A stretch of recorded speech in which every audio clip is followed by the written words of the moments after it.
Hey, what's up, rock stars? It's Rox coming to you today with the review for Real Housewives of Atlanta, Season 13, Episode 18, which is also the season finale, you guys. So, let's get to it, shall we? All right, you guys, so my allergies are cutting up bad today. I've got a headache and I'm congested, and so I'm probably going to be sniffing through the video. I am sorry. I'll try to edit out as much as I can. Kandi gets her own day dedicated to her in the city of South Fulton. You know, she's very, very busy in the SWATs, right in my neck of the woods, so it's good to see. Kandi says, I am going to continue to be busy, to be happy and successful in my life. Good for Kandi. I'm proud of her. She's done a lot. We see Cynthia and hashtag Chill. They have decided and agreed that hashtag Chill will be moving permanently to Atlanta, which I guess works out for him because you guys know that he also works in the entertainment field, entertainment industry. He has like a talk show or something on Fox Soul or something, I believe. So, you know, whatever he's doing in LA, I'm sure he could do here in Atlanta. So it'll work out fine, you know. So they're joking about the fact that he felt like Cynthia was trying to hypnotize him into moving here. You know, she's stirring her teacup. They're a cute little couple. And then we see our girl Portia. She is out there campaigning, you guys, for John Ossoff and Pastor Warnock. She is making sure that people get out there to vote. And it has come full circle that the day that we go vote is my grandfather's birthday. And we all know how that vote turned out. Go Georgia Blue. And then, of course, we jump over to Drew. Drew and Ralph and little Josiah are going to meet with Josiah's biological father, you know, old daddy. She said that she was reluctant to do so, but she was emboldened.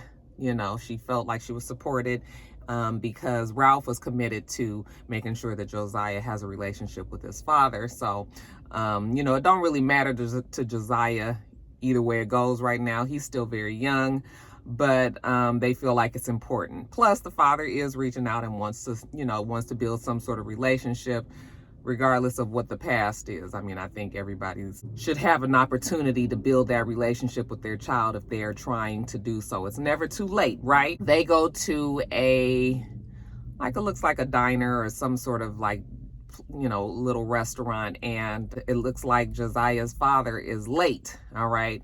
I was thinking to myself, like, Lord, I hope this man ain't not coming, you know? But then it is a little daunting. It is a little intimidating when you know that you have Real Housewives of Atlanta cameras there. So then I was thinking like maybe he doesn't want to come with the cameras being there. But then I was like, I know they wouldn't drag that little boy out knowing that he wasn't going to show because of the cameras and then, you know, disappoint him more, kind of exploiting the kid. So I'm thinking like, okay, maybe he's just going to be late. All right. And sure enough, he is late. He walks on through the door, child, and I'm looking at old daddy, and I said, old daddy looked just like new daddy, just a taller, thinner version of new daddy. But old daddy down to the head shape, flat in the back, you know, same coloring, same hair, beard thing happening. I mean, they looked exactly alike. Okay, close enough. Somebody was like, Drew has a type. I said, absolutely she does. Old daddy comes and sits down, and, you know, Josiah is very matter of fact, like, hey, you know, how you doing? Like, you know, like what, you know. And you can tell that old daddy is, he doesn't quite know what to say. You know, what do you say when you've been in jail and your child, you know, and you don't have a relationship? Now the child has a new daddy that he calls daddy. And yeah, so it's a little weird, right?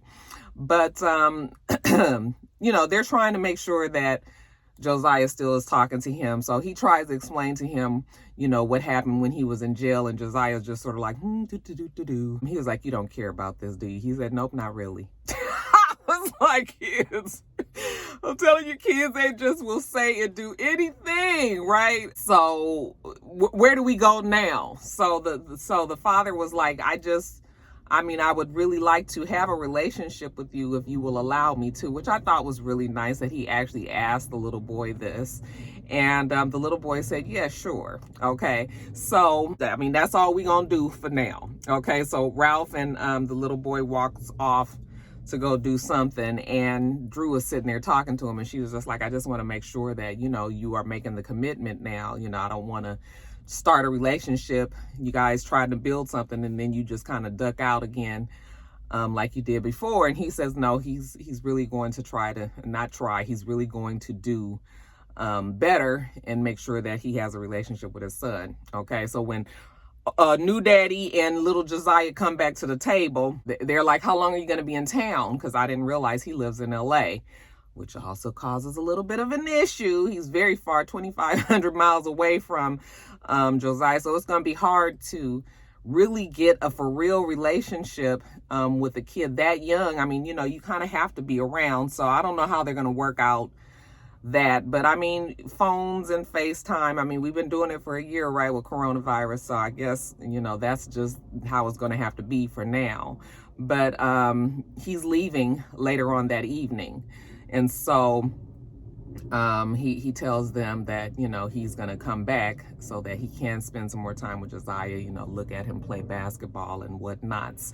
So the visit goes pretty well. I think that new daddy treated old daddy well. Okay. I think Drew was kind of cautious, not really sure what to think. And I think that Josiah don't really care one way or the other. Okay. But maybe in the long run, this will work out good, that they are trying to get this relationship going. Now you guys, jumping over to Kenya. Kenya is talking to her therapist, and she's telling her that Mark came into town, you know, for little baby Brooklyn's birthday party. So he came.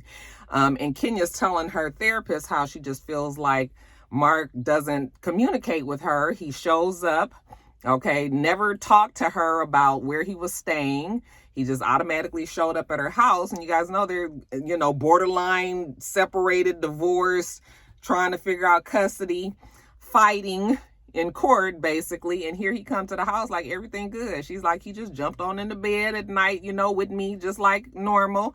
And she was just like, I mean, it's not going to be a problem if he wants to stay with me, but she feels like he should just ask. Well, that's that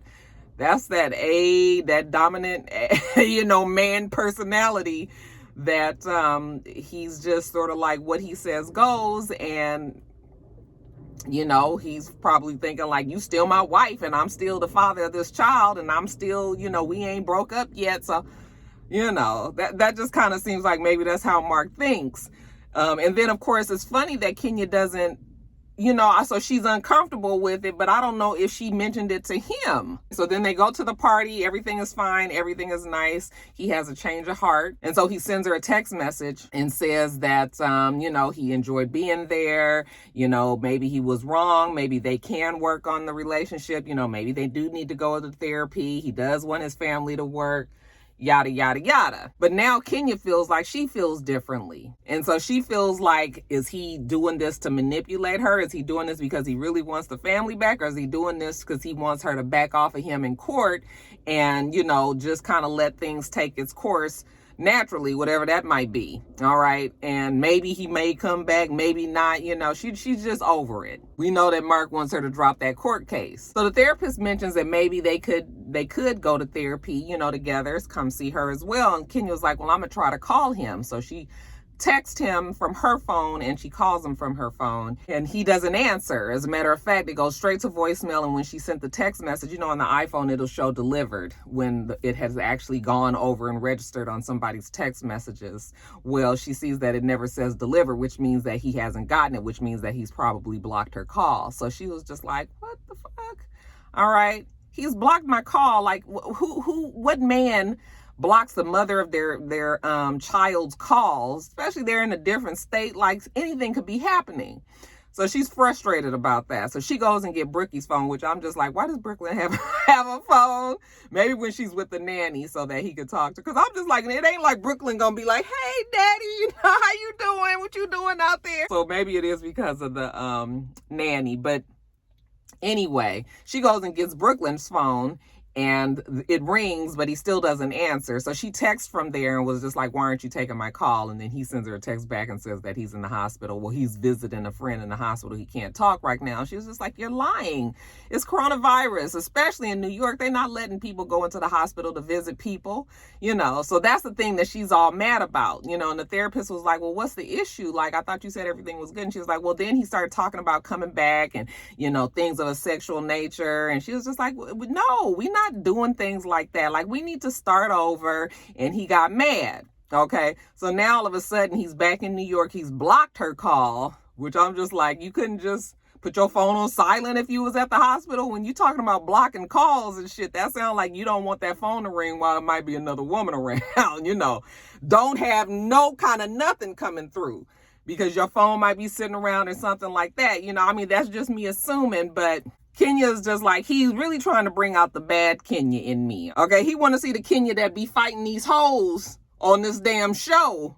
Okay, if that's the Kenya that he wants, I will gladly give it to him, even though I think she's still talking because, you know, she's had many opportunities to really be the old Kenya on Mark, and she hasn't done it. So, I mean, I think Kenya has a soft spot for Mark in her heart.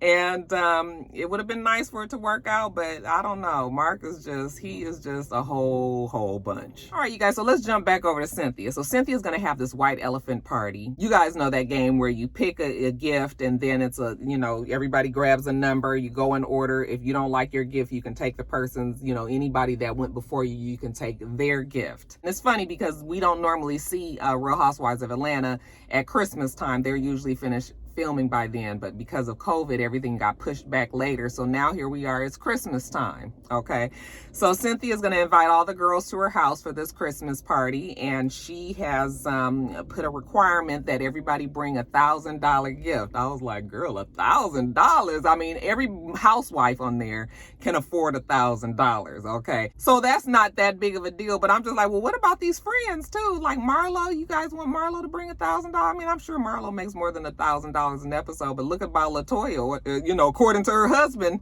that's one episode that LaToya would be giving up if she didn't you know, if she didn't participate in the game. So $1,000 is steep for some. All right. And then I guess the fact that Drew is new there, I don't know what Drew's salary is. I'm sure it's not as high as the other women's are. I mean, everybody's salary probably has dropped down some because now I think they get paid per episode as opposed to having like a contract for the whole season.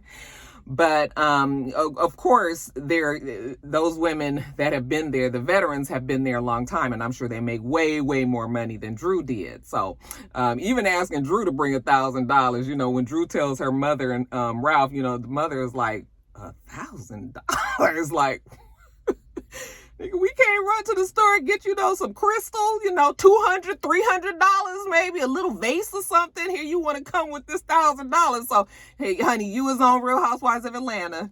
All right, we're going to have to step the game up a little bit. But then we see the girls start dropping out one by one, saying they aren't coming. So LaToya first. Okay, I told you that 1,000, honey.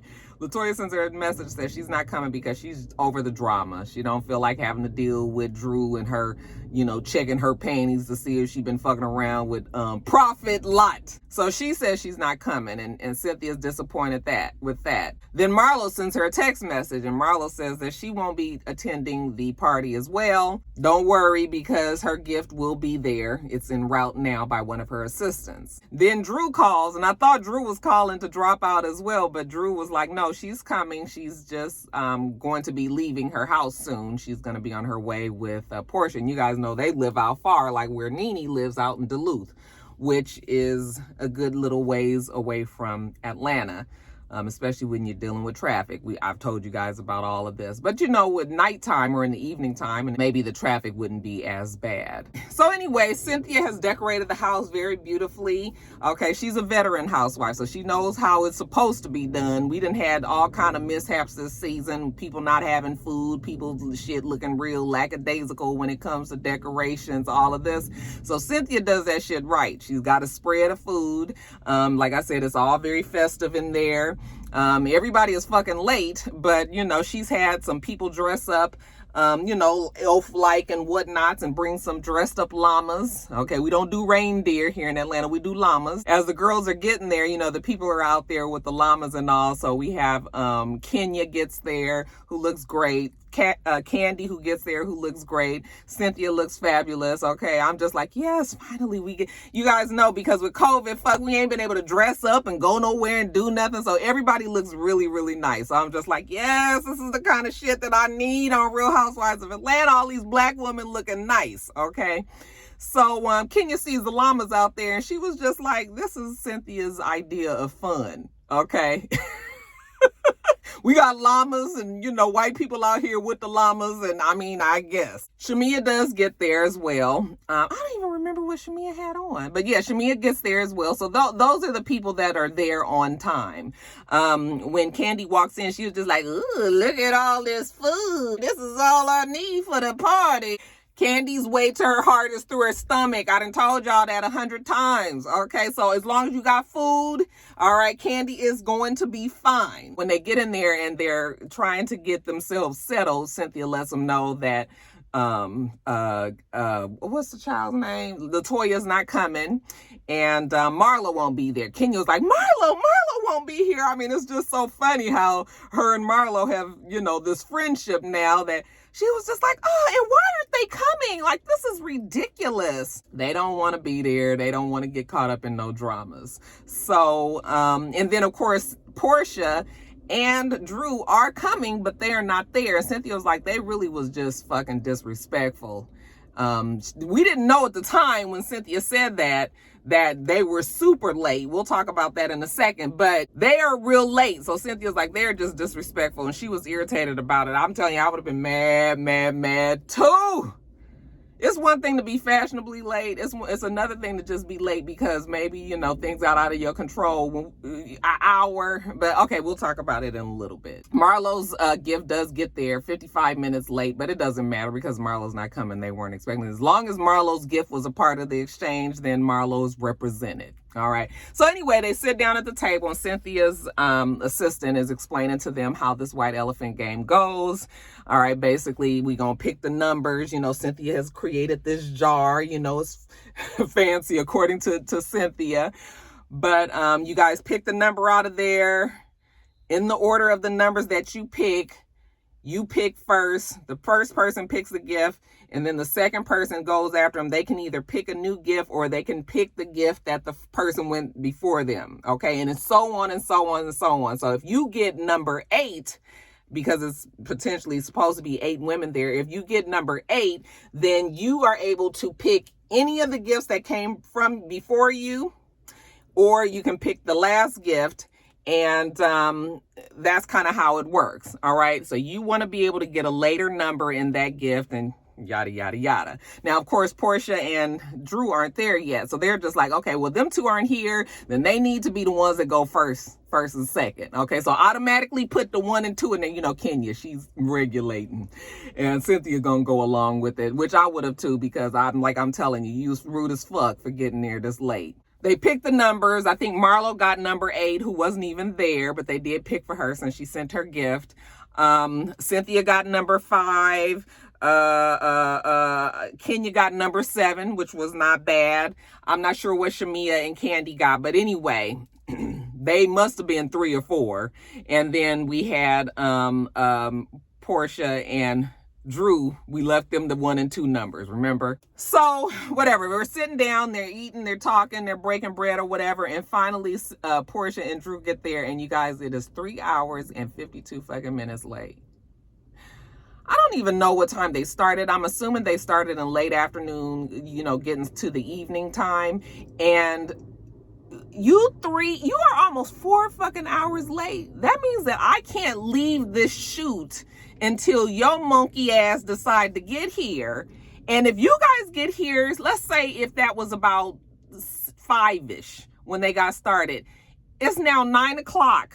What have these women been doing for 4 fucking hours waiting on you? They ain't been sitting at that table for 4 hours. Like, they had to have been wasting some time to try to get the thing to go, you know, so that they can do this scene. And here they come in just sort of like, hey, you know, Portia looked great. Love the silver dress. Love the whole little, you know, sideways shag, you know, swoop. Y'all know that thing right there is Rocky's thing, child. So I loved the way she looked. Drew had on her sparkles and whatnots, but I'm thinking to myself, like, it is so rude to get to somebody's party 4 hours late. Why come? Well, I know they only came because they had to, but 4 hours is unacceptable. It's ridiculous. What happens that you get there that late? Now, I know it wasn't no traffic coming from Duluth that time of evening, and it don't take 4 fucking hours, you guys. So, and even if it did, then that means that you needed to have made plans to make sure that you can get somewhere semi on time. You couldn't get there had 6 or 7. Anyway. So when they get there, you know, and they sit down, and they're like, okay, you guys, we're going to do the white elephant game. You know, you guys pick your numbers out here. We left 2 in here for you. So they picked their numbers. They was like, oh, we got 1 and 2, you know, high five each other. Okay, somebody was like, they think that that's good. All right. Okay, so then they explain to them how the gift exchange goes. And we going to get ready to do these gifts. So I think Portia got number 1. So when Portia is opening her gift, you know, it's a Tiffany bag. So it's like, oh, okay. Now, I love Tiffany. I love Tiffany jewelry. Tiffany is always timeless, classic. I mean, I have my Tiffany jewelry. You guys see that I wear on here. I've had that shit since before my kids were born. Like I told you guys a story about when I lost my bracelet, and I'm telling you, I thought I was gonna die at work. I mean, I had a full crying fit, went back up to Longhorn, thought that it had dropped off because the clasp was loose. I had to put it in the shop.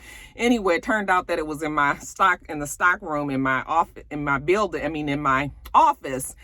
But I love my Tiffany jewelry. I cherish it. It's something that I want to pass down to Jada when I'm not here. That's how special it is to me. Mr. gave me the necklace and the bracelet. And okay, so anyway, I would have loved $1,000 worth of Tiffany jewelry. You know, it's not their high-end jewelry, but it's still something that's very, like I said, timeless. And you can wear it forever. People know Tiffany jewelry. So anyway, when she's opening it up, she's just like, okay.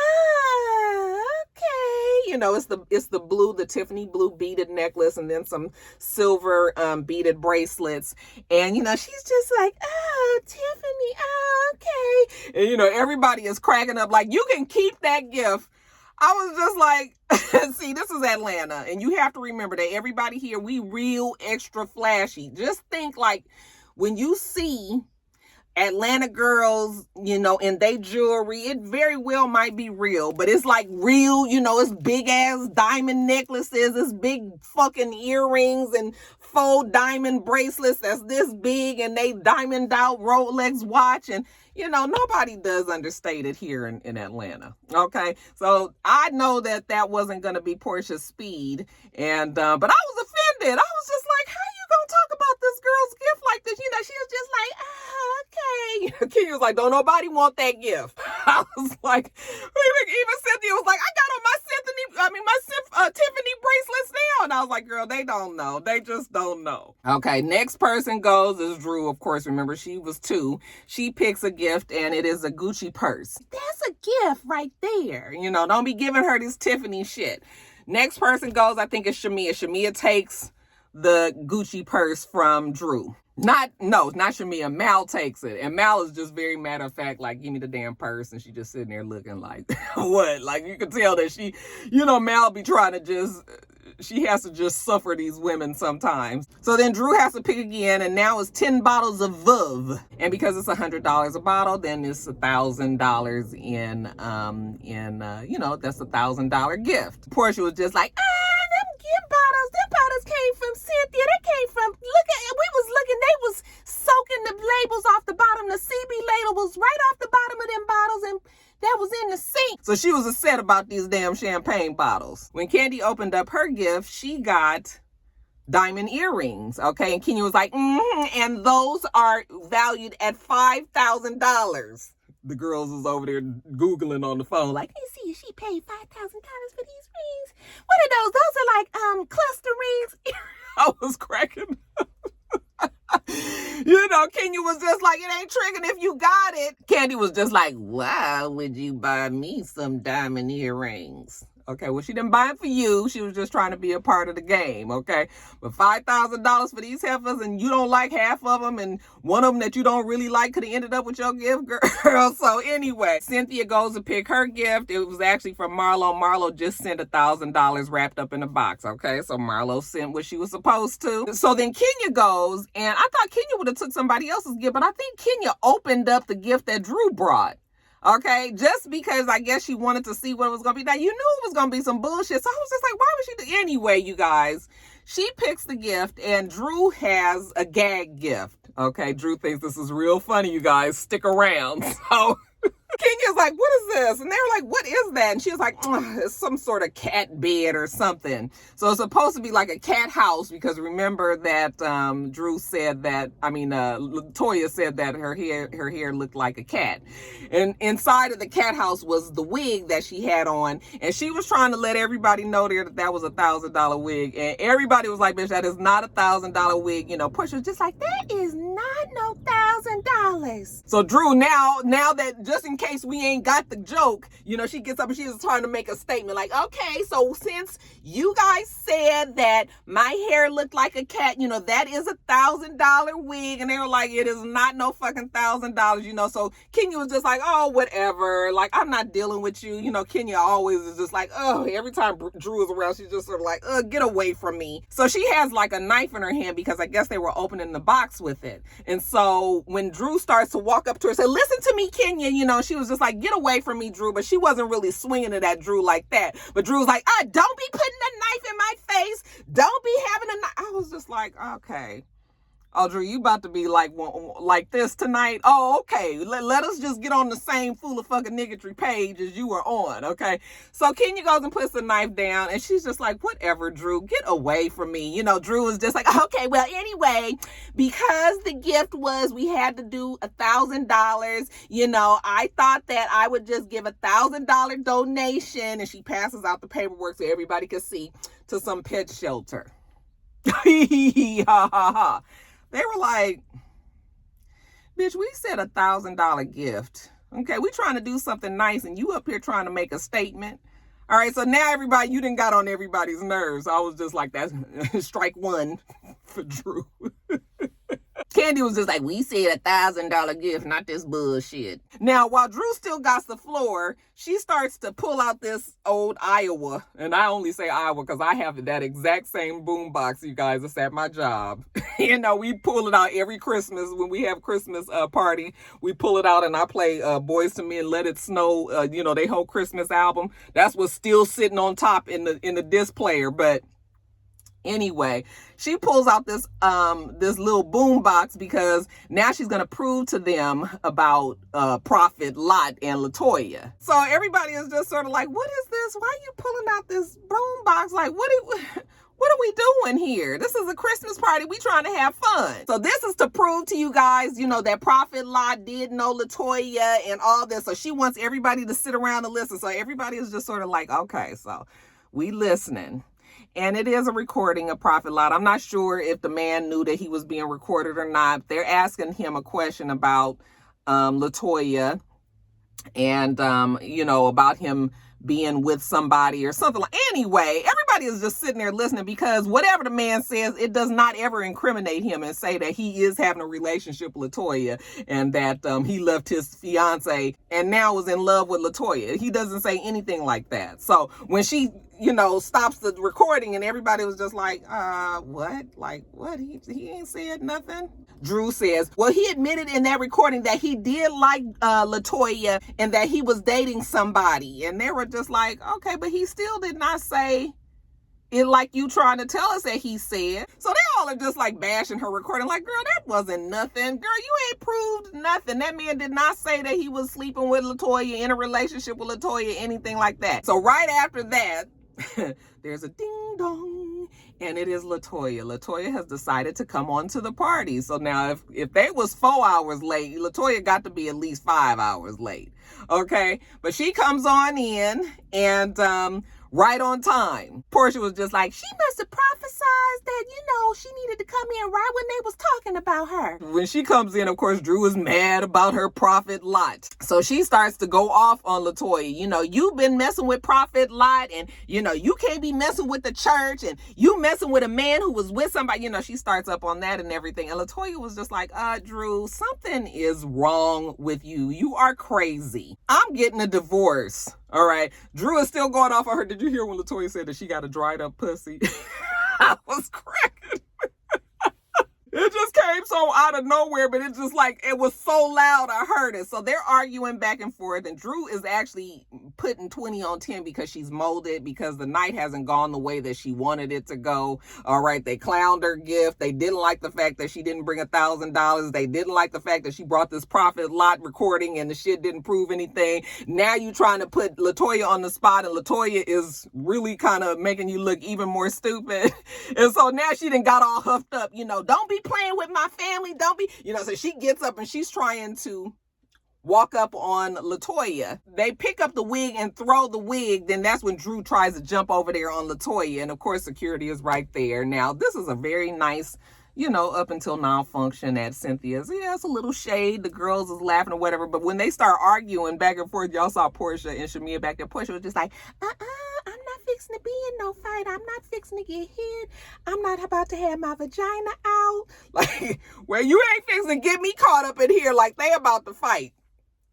And so, yeah, they try to fight, but, well, actually, LaToya doesn't try to fight. Drew is trying to get over to her. I said, girl, do you got on sparkling boots too? What? And Drew has the worst. Child, the worst style.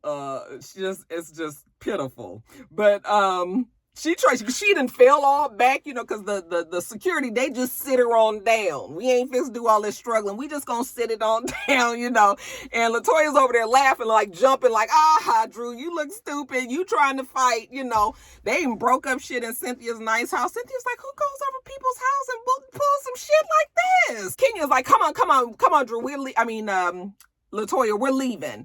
All right, so Kenya's pulling her out, like, don't even talk to her. She's a narc. And you guys know a narc is like a drug. When you had some grown-ass man at your high school, he looked like he was 28, and he trying to act like he's 17, and he's a student, and everybody know he a narc, and he trying to hang out with the kids that's like drug kids, so he can. So Cynthia, Kenya called him a narc, calling her a narc, and Toya was just like, yeah, I know she is a narcissist. And she's like, no, not a narc like a narcissist, like a narc like a, like somebody that's like tells on people. I was just like, get your terms together. But anyway, she's trying to take Drew home. Come on, not Drew. Why do I keep wanting to call this girl Drew? She's trying to take Toya home. When they get outside, Cynthia have it set up for the black carolers to be out there, So I guess all they knew was they cue was when the door opened and some people come out start singing.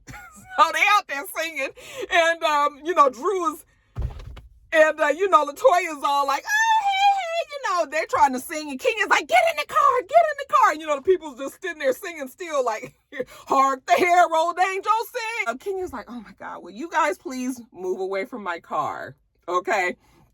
So while she's trying to get them to move back in the house, Candy is going off on Drew because, girl, if the nigga was fooling around with LaToya, it's because he wanted to, okay? It's not because he can't control himself, and LaToya and her feminine wiles is so overwhelming that she had to go and sleep with him, and he couldn't he couldn't make any other choice. The girls are trying to tell her that we talked to the man on the phone. He told us that he was not engaged, that he hadn't been engaged for like 3 years. And then Drew was like, okay, well, maybe when he went back to Texas, maybe the engagement was off. Okay. Yeah. Okay. And they not getting married. She was like, well, how do you know? Some people be engaged for a long time, and they be together a long time before they get married. So I'm just like, oh my God, Drew. So they are all just annoyed with Drew because, girl, not only did you do all of this way too much, but then now you sitting here trying to argue with us about some shit that don't even matter. All right. And you done tore up Cynthia house and all this. So now Drew is like, soft. He's like, I want to apologize, Cynthia, for your house and all. I was like, ooh, that Drew is going out bad. Going out sad. Doing way too much, way too pressed. I know Drew was trying to make a name, trying to make sure she got that Real Housewives of Atlanta ticket. I don't know if this bought her another season on the show. I will ask you guys what you guys think about Drew, because a lot of people are like, no, we don't want her back. And then others are like, she brings the drama. But I was like, but it has to be drama that somebody has to buy into the drama. When nobody is on your side, like when none of the girls was on her side that evening, then that was an extreme fail. Okay. Because you can't win a fight, especially if you knew when don't nobody else agree with you. So you need somebody to be able to corroborate with you so that you can have, like, you know, some sort of alliance. But everybody was looking at her like she was crazy. So in the case of Real Housewives of Atlanta anyway, sometimes like bad drama is not good drama. Like it's not all drama. All drama doesn't work. Okay, so she may have very well gotten on everybody's last nerve with that one last night. We'll see what happens, you know, over time, over the summer. We'll find out if she's coming back in November for next season. But I was just like, girl, too much. You done did way, way, way too much. And that's the only reason why she was trying to fight LaToya, because what else could she do? She was just so molded. I was like, girl, scratch your neck. Scratch, scratch, scratch.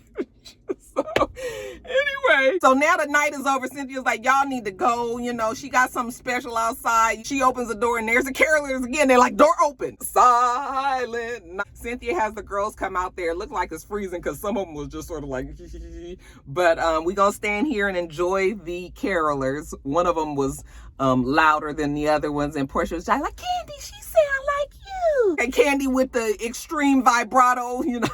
Anyway, you know, we get the final words of everybody.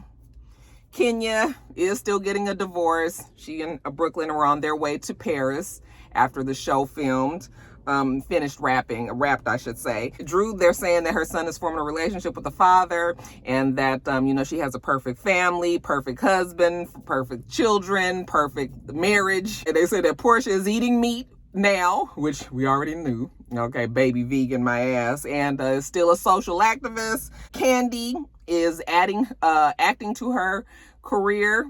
All right, and that's blossoming quite well. We just saw her over the weekend. At least I didn't see it, but I know that the show was on the movie, Lifetime movie when she was in, called Envy. And she's also on The Shy. And then we see that Cynthia and #Chill are definitely looking for a new Lake Bailey on the hill. Ba-dum-bum. So they are moving together. He is permanently moving to Atlanta. All right. And that would wrap up season 13 of Real Housewives of Atlanta. All right, you guys, so on to the reunion next week. I thought that we weren't going to get it next week because the Academy Awards are on Sunday. But when I say next week, I mean at the end of this week. But they are doing it. I checked the schedule and it will be on Sunday. So I guess they're just trying to get this out the way. And I'm assuming it's going to be 3 parts like they said. I mean, like they usually are. And then we'll go on to, I guess, Real Housewives of Potomac. They showed one little small clip of Giselle and Karen arguing about their sex lives or whatever, and then it just went straight to Married to Medicine. So I was just like, did I miss something? I kept rewinding it, like maybe my TV was tripping, and that's all they showed. They didn't say when it was coming, it just said coming soon. So I'm assuming that will be after Real Housewives of Atlanta goes off. I don't know though. If you guys know, y'all let me know. Anyway, let me get off of here. Lunch is over, got to get back to work. Make sure that you rate, comment, and subscribe to the channel. I'm itsrox. The channel is itsrox, and everything else I do will be in the bottom bar. All right. So I hope that you have a wonderful, wonderful rest of your day, and I plan on doing the same. Till next time, rock stars. Bye.